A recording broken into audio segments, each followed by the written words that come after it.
Well, as we know, New Zealand is a very proud sporting nation, but for large chunks of the last 2 years, we've largely missed out on the thrill of being in a stadium. So is it time to let fans back in? To discuss this, I'm joined by Eden Park CEO Nick Sautner and Blues CEO Andrew Corr.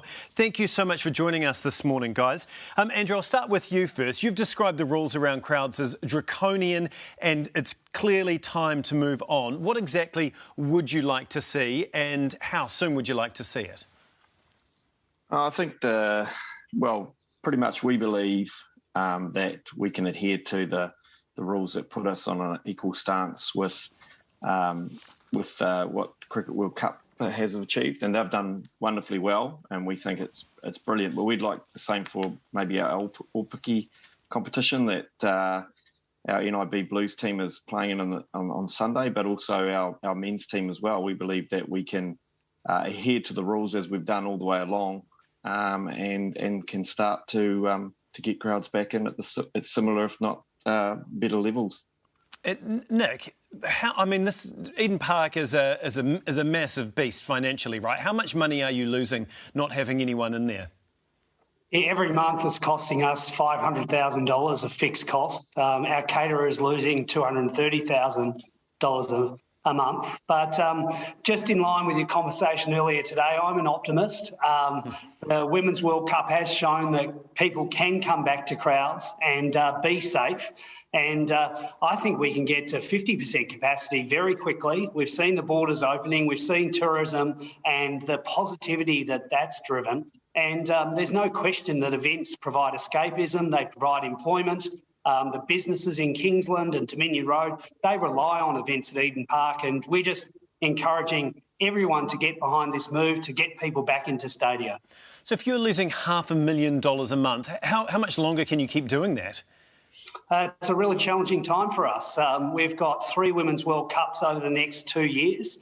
And for us to be able to maintain the asset, to keep our people employed, we need bums on seats. And as I say, I'm an optimist. I'm confident that it's coming, but it can't come soon enough for us. Yeah, clearly. $500,000 a month is a whole lot of money. Andrew, you and the other Super Rugby bosses wrote a letter asking for a bit of clarification from our Sports Minister, Grant Robertson. Have you heard back? What's the response been? Have you heard back from the Ministry of Health? Yeah, we have. He's very responsive, which is great.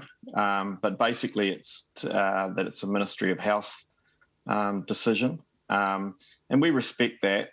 However, we believe that the decision, as we understand it, wasn't so much on health grounds as I think there's an understanding that it could be achieved. So we're just wanting to know what are the health rules. How do we work around them? We've been really compliant with everything that's been asked. I think people have seen us go to Queenstown, change our environments. We've shifted all of our office staff out of our environments so that the teams can continue to try to go as long as they can. And like Nick, the economic impacts are significant. And it's not just economic impacts to us, it's that secondary spend through to the screen printers and the other services and things that we are looking to have provided. So taking all that into account, how galling is it to see the Women's Cricket World Cup able to have limited crowds back, but you guys aren't? No, we celebrate the fact that they have that back. We see that as an opportunity or as a signal that things should change pretty quickly. So we don't, begrudge that in any way. In fact, we celebrate that. We'd also like it, though, for our women's teams this weekend at the stadium in Hamilton. It'd be wonderful to see crowds like that as well. And we're just wondering why we can't. Yeah. Nick, we've heard that we're in the middle of a health crisis. All of the doctors and nurses are crying out saying, we've got almost 1,000 people in hospital dealing with COVID. There's hundreds of thousands others isolating at home. All of the health sector is working overtime to just try and keep things afloat. Is this really the best timing to be pushing for crowds when we clearly are still at the peak of Omicron? Well, we just want consistency, and we understand that there's an element of personal responsibility. In the last 24 hours, Dr. Bloomfield's talked about reaching the peak. We're not suggesting that it needs to be today, but we need to get a roadmap to be able to give some confidence to all our partners, our members, the supporters that have stuck by us. And I know personally that the escapism that events provide our team, people are looking forward to getting back to the venue, but they don't know when it's going to be.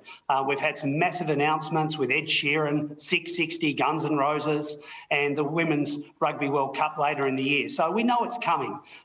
We'd like to work on a roadmap to get, whether it be 20, 50, 80% capacity.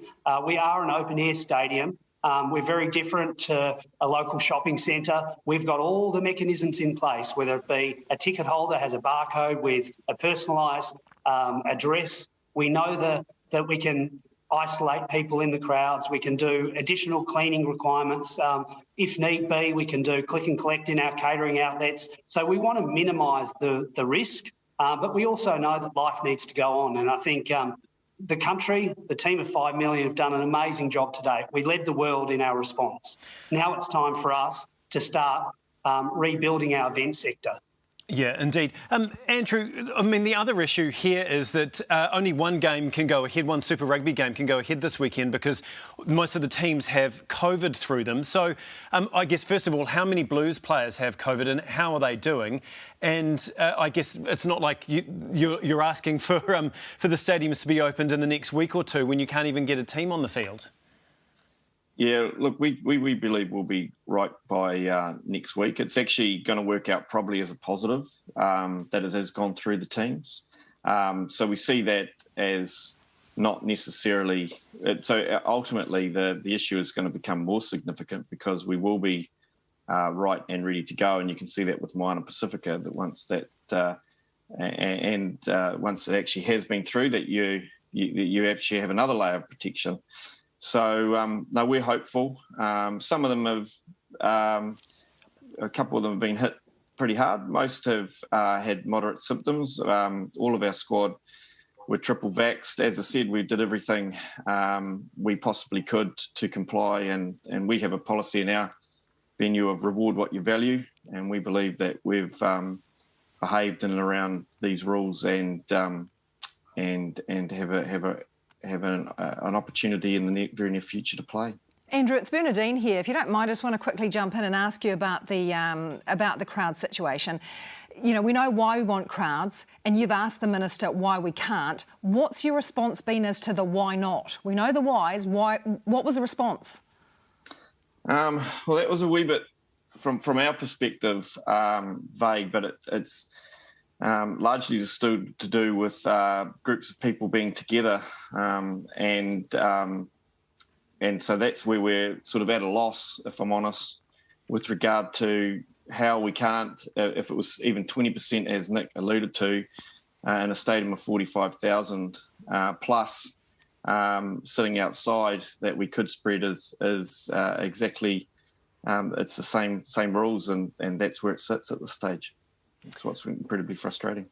Yeah, I can only imagine. That is Eden Park CEO Nick Sautner and Blues CEO Andrew Hore. Thanks very much for joining us, guys.